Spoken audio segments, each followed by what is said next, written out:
Experience more profitable end-to-end inventory management, pricing precision with real shopper data, efficient sourcing aligned to your strategy, AI-powered vehicle descriptions that save time and drive engagement. Experience more with vAuto by Cox Automotive. Welcome to Daily Drive for Monday, April 6, 2026. I'm Kellen Walker in Las Vegas. Today on the show, 3 Democratic senators push Trump to keep Chinese automakers out of the U.S. Nick Saban's dealership group expands in South Florida, and Jeep's simplified Grand Wagoneer strategy is working. Plus, Alliance for Automotive Innovation CEO John Bozzella says it's time to get rid of the federal gas tax. What would that say to customers? They'd be thrilled if we took the gas tax away. And what we could do is replace the gas tax with a fee-based system, like a user fee or an access fee. Let's run through all the news you need to know to keep up in the auto industry.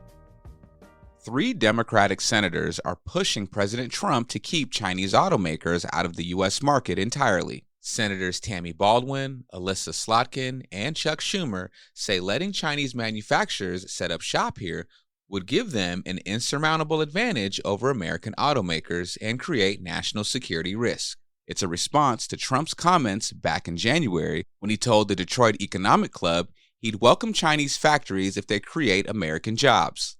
The letter comes ahead of Trump's planned summit with Chinese President Xi Jinping in May.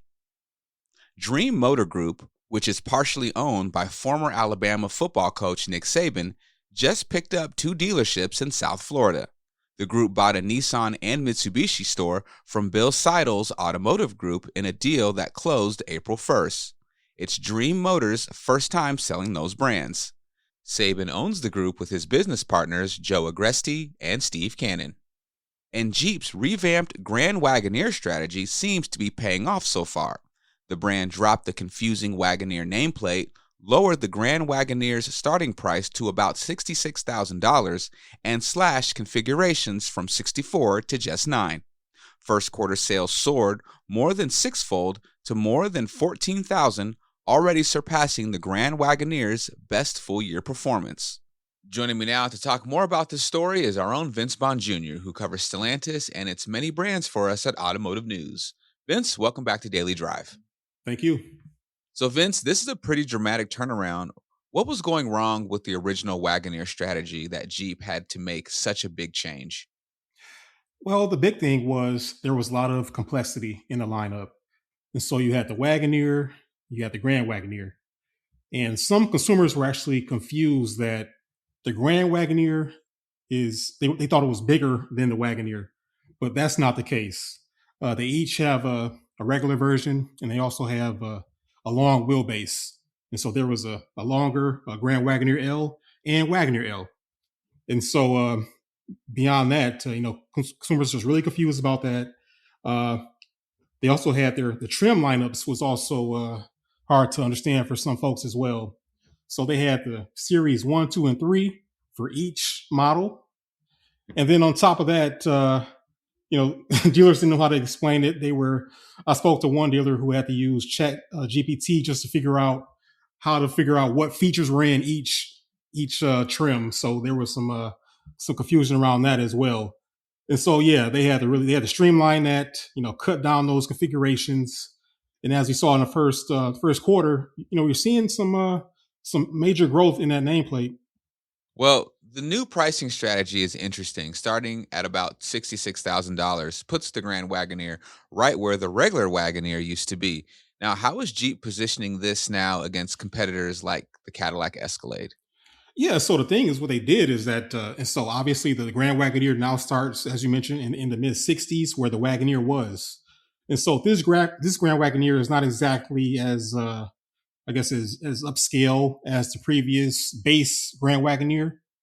And so they had to remove some features to get it down to that level. But at the same time, they still have the upper level Grand Wagoneers that can compete directly with the Escalade that start around 90,000 if you want all the massage seats and the passenger display infotainment screen and all that kind of stuff. And so they have the upper Grand Wagoneer still. They just had to expand the reach of it, and they brought it down to, the old range of the Wagoneer 2. Gotcha. Good stuff. Vince, thank you so much for joining me. Yeah, no problem. Coming up, John Bozella of the Alliance for Automotive Innovation talks about how surging gas prices are affecting EV demand and the industry's strategy going forward. That's next on Daily Drive. Are you a dealer creating a workplace culture your employees are proud to be part of? Applications are now open for the 2026 Automotive News Best Dealerships to Work For program. This isn't just an award, it's a chance to get real insight into what's working at your dealership and where you can improve. And we've expanded the categories this year, recognizing everything from technician experience and leadership development to AI enablement and employee retention. The registration deadline is April 17th. Find out more and apply at autonews.com. Running a dealership today isn't just about finding the right cars. It's about finding the right cars consistently, efficiently, and at the right price. While the market keeps shifting around you, inventory management has become more complex. Vehicles come from more sources, margins are tighter, and every buying decision carries more risk than it used to. Yet, too often, inventory decisions are still made with fragmented data, disconnected tools, and limited visibility into what's actually working. The most successful dealerships are approaching inventory differently. They're managing it as a system, not a series of one-off decisions. They're looking at market data, demand signals, pricing, and acquisition opportunities together, so every move is more informed and more intentional. When inventory is managed end-to-end, teams spend less time reacting and more time acting. They can see what's selling, what's stalling, and where the next opportunity is coming from. That clarity helps reduce aging, improve turn, and protect profitability. The right vehicles are out there. The difference is having a smarter, more connected way to find them, price them, and move them. Learn how dealerships are rethinking inventory management with vAuto and what a more confident, data-driven approach can do for your business. Welcome back to Daily Drive. I'm Kellen Walker. Gas prices have surged past $4 a gallon in recent weeks, driven by the Iran war and disruptions to oil supplies through the Strait of Hormuz. And that's reshaping the conversation around electric vehicles and the auto industry's electrification strategy. At the J.D. Power Forum in New York last week, our own Molly Boygan spoke with John Bozella, CEO of the Alliance for Automotive Innovation. They talked about how the spike in gas prices is affecting consumer behavior and what it means for EV demand and the Alliance's push to get rid of the federal gas tax.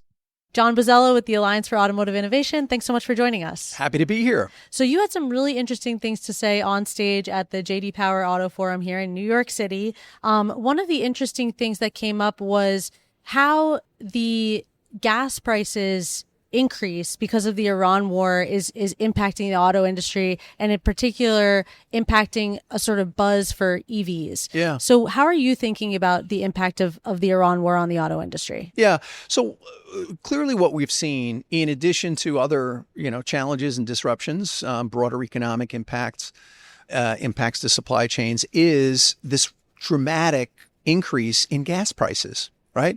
And it's been I've seen, at least in my experience, gas prices go up over $1 just in the last 3 weeks.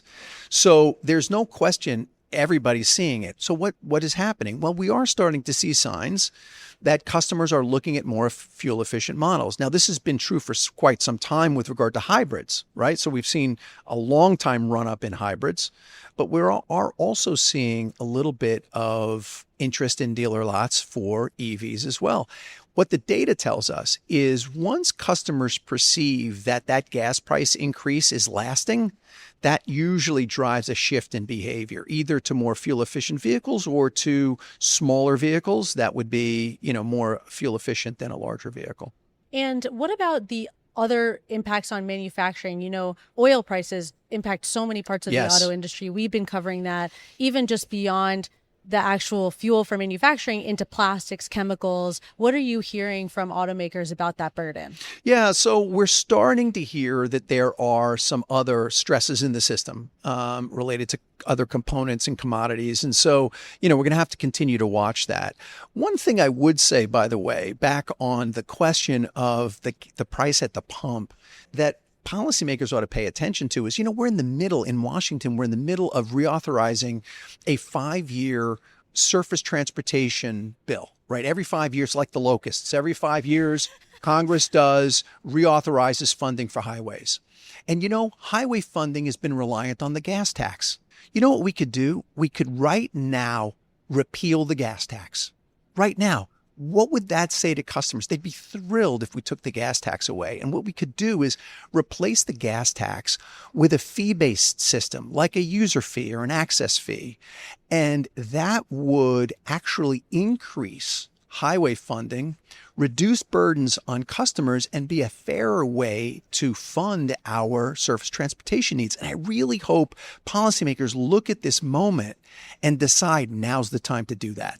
When you talk about user-based fees, are you thinking of tolls? No, I'm thinking about a registration fee. So no one's going to pay attention to how far you drive or where you drive. There's no nanny state. Nobody's going to be looking into your dashboard to trying to figure out where you're going or how far you've gone. It's a pure annual registration fee type of idea. We have them at the state level, but we don't have it at the federal level. And so it's a clean, easy way to do it. And you do it for every mode of transportation, and you base it on weight. The lighter the vehicle, the less you pay. The heavier the vehicle, the more you pay. I want to come back to that, but just before we turn away from oil, gas, electric vehicles, hybrids, you were saying on stage at the Auto Forum that you feel that right now there's been sort of a lot of movement between extremes. Yes. And that you're hoping for more middle ground on policy encouraging alternative powertrains, electric vehicles. Can you talk a little bit about what that middle ground would look like? Yes. So here's what I mean by a middle ground. Let's take emissions and fuel economy. Here's what a middle ground looks like. It looks technically feasible. It looks responsive to consumer needs, and it looks like continued progress. Those are the three key principles.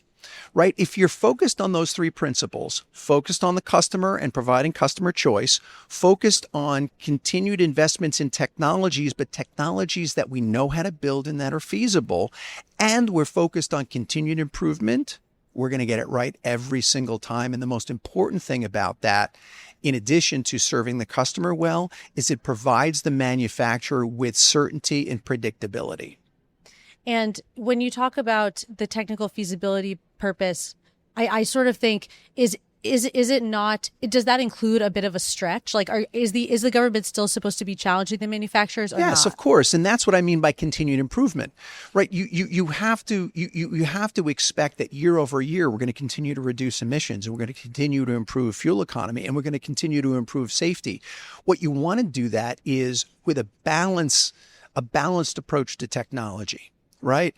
Not a guess on what technology might be in the future, but understanding where manufacturers are and where they're heading, and a little bit of stretch to make sure that we're making progress.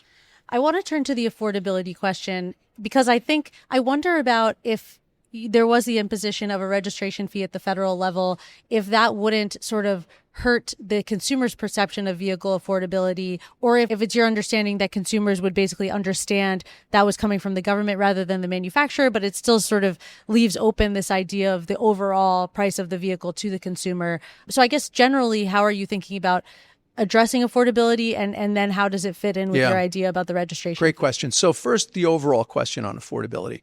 Affordability has always been important to manufacturers, and I would argue important to dealers as well. We absolutely have to provide customers with what they need and want at prices they can afford. By the way, we do that. On the floor of the auto show tomorrow, you're going to be able to walk across the floor and see products available in the low $20,000 to products available in six figures. We do that today, right? Part of what's happening with affordability is American consumers are purchasing sort of a richer, higher level mix of vehicles, but that doesn't mean that there aren't affordable vehicles available. I hear this all the time. The average transaction price is around $50,000. That's probably true. But 70% of Americans buy cars at a lower price point than that. So in other words, the median price is lower, right? And that means that there's lots of choices out there. So what do we have to do? We have to continue to focus on cost as manufacturers. We have to continue to focus on having a balanced policy environment, making sure that that we don't have an excess of tariffs, making sure that we have alignment with regard to what the regulations are. That creates certainty and an opportunity for manufacturers to continue to invest. And we have to make sure that we're responsive to what the customers need and want. So I think if we're doing those things, we will continue to address affordability concerns, and we have to. Now, to your question about, does a registration fee, customers are going to say, shoot, you're increasing the overall cost of ownership. I'm repealing the gas tax. And if you look at what's happening with gas prices now, gas prices are increasing so dramatically that they're a larger percentage of total cost of ownership than they've ever been. And so the fee would reduce that burden, right? And so, and also fully fund the roads, which, having lived in Michigan and a part of my, fix the darn roads, right? So let's do both. Looking ahead to this year, 2026, and, midterms are coming up, lots of action in Congress. I'm wondering about what policy decisions you are looking ahead to. And as sort of a part B of that question, I would ask you, how has your interactions with the administration changed? Do you feel that the administration is getting more or less receptive, more or less available? What is that interplay looking like at this point? Great. So first thing first, what's on the policy landscape? I mentioned this highway funding bill. Part of that bill is what's called a safety title. So there's going to be a massive amount of policy making around how to create a more competitive and more effective National Highway Traffic Safety Administration, remodeling the new car assessment program. All of that will create a new opportunity for safety policy. And I think that's critically important. So we're going to be focused on safety and getting that safety title over the line in a way that creates more safe outcomes even than we have today. So that's a big piece of it. I think there's a lot of discussion in the policy space around this China question. China is not only a geostrategic challenge for the United States, but it's also a national security challenge. So we're going to continue to see policy on China and in the national security space. Now, to your last question about how we're doing with the administration, I will say this. I am highly confident that the Trump administration understands the critical importance of the auto industry in the U.S., not only to our economy, but to our national security. And so I think we have started and continue to be in a good place. He recognizes how important this industry is, how important the men and women who work across the country in this industry are. And so that's always a foundational place that we start. Alliance for Automotive Innovation CEO John Bozzella spoke with our own Molly Boygan at the J.D. Power Forum in New York City. That's Daily Drive for today. I'm Kellen Walker. Thanks to Automotive News executive producer Jake Neer, as well as our own Vince Vaughn Jr. and Gail Howe for their reporting for today's podcast. You can get the latest news on electric vehicles, gas prices, and everything happening in the auto industry at autonews.com. Come back tomorrow for a conversation with Randy Parker, CEO of Hyundai Motor North America. If you just take a really good look at what that body-on-frame SUV looks like, I think it's going to give you a really good indication of what the future could be. We'd love to hear from you. Let us know what you think of the show and the topics we covered today. Send us an email at dailydrive@autonews.com or leave us a voicemail at 313-444-2774. And if you enjoyed the podcast, remember to like, leave a review, and subscribe so you never miss an episode.